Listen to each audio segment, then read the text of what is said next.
एक जंगल में एक बड़ा हाथी रहता था, जिसका नाम था राजा। राजा जंगल का सबसे ताकतवर जानवर था। उसकी बड़ी बड़ी आंखें, विशाल शरीर और लंबी सूंड ने उसे सबसे अलग बना दिया था। सभी जानवर उसे देखकर डरते थे, लेकिन राजा हमेशा अकेला महसूस करता था। एक दिन जंगल में एक छोटा सा चूहा दौड़ता हुआ राजा के पास आया।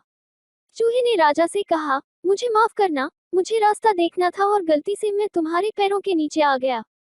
राजा मुस्कुराया और चूहे से कहा, तुम छोटे हो, मैं तुम्हें माफ करता हूँ।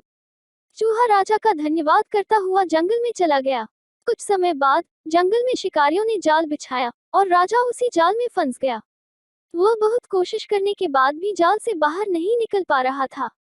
तभी वही छोटा चूहा राजा के पास आया और राजा को देखकर बोला, तुमने मुझे माफ किया था, अब मेरा समय है कि मैं तुम्हारी मदद करूं। चूहा राजा के जाल को अपने दांतों से कुतरने लगा और थोड़ी देर में जाल टूट गया। राजा खुशी से बोला, तुमने सचमुच मेरी मदद की, तुम छोटे थे, लेकिन तुम्हारे दिल में बहुत बड़ी ताकत थी।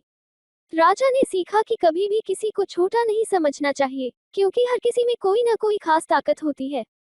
कहानी की सीख, कोई भी व्यक्ति चाहे वह छोटा हो या बड़ा, हर किसी की मदद से बड़ी समस्या हल हो सकती है।